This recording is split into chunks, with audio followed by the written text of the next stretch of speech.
Hi YouTube, so this is going to be my second process video using, I think the Lawn Fawn's, I don't know what the name of it's called, but it's the one with the Band-Aid, the little birdie, and the prescription bottle. And so I got my card inspiration. You'll see at the end, you'll see a picture of, I got it off of, I think it was the Lawn Fawn blog. But I take screenshots on my phone and just kind of save them for when I feel like making a card. And so here I stamped and Versamarked the little Band-Aid in the background for paper. And then I rounded the corners. I feel like homemade cards, when you round the corners, it makes them look so much more professional. So I always tend to at least round the corners, at least with the 1/4 inch crumper chomper, which I think adds a lot to it.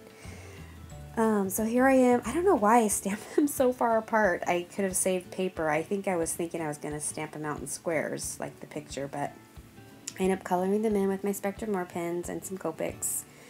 And yeah, just did some shading and stuff with the grays.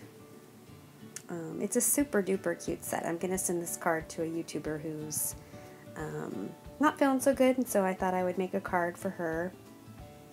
I was going to add the googly eyes. Of course I'm going to add googly eyes, but I forgot that I'm going to have to cut it out, so I'm glad I didn't add the googly eyes.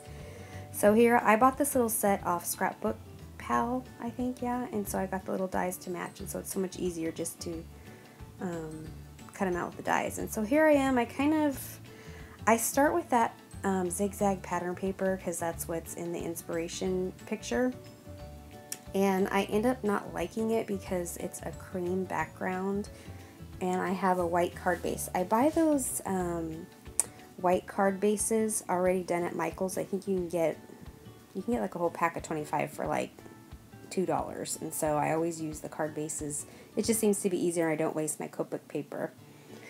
So here I just cut out the little squares, and I ink around the edges with that. That's wet cement ink. That's my favorite ink, is from Hero Arts wet cement ink. It kind of adds a little bit of color around the edges so it's not so stark white.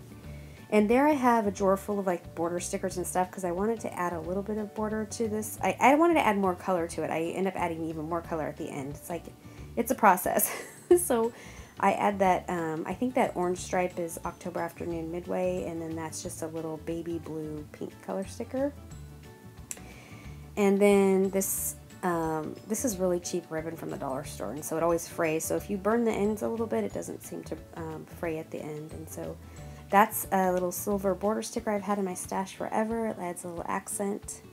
And I can't tie a bow to save my life, and so I always seem to tie it, and then I stick it on with some super high adhesive.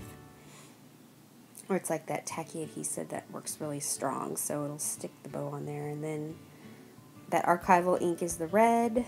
I think it's called Geranium. Here I stamp the Get Well, and then I'm going to use my new, I don't know why I stamped it like that because I couldn't.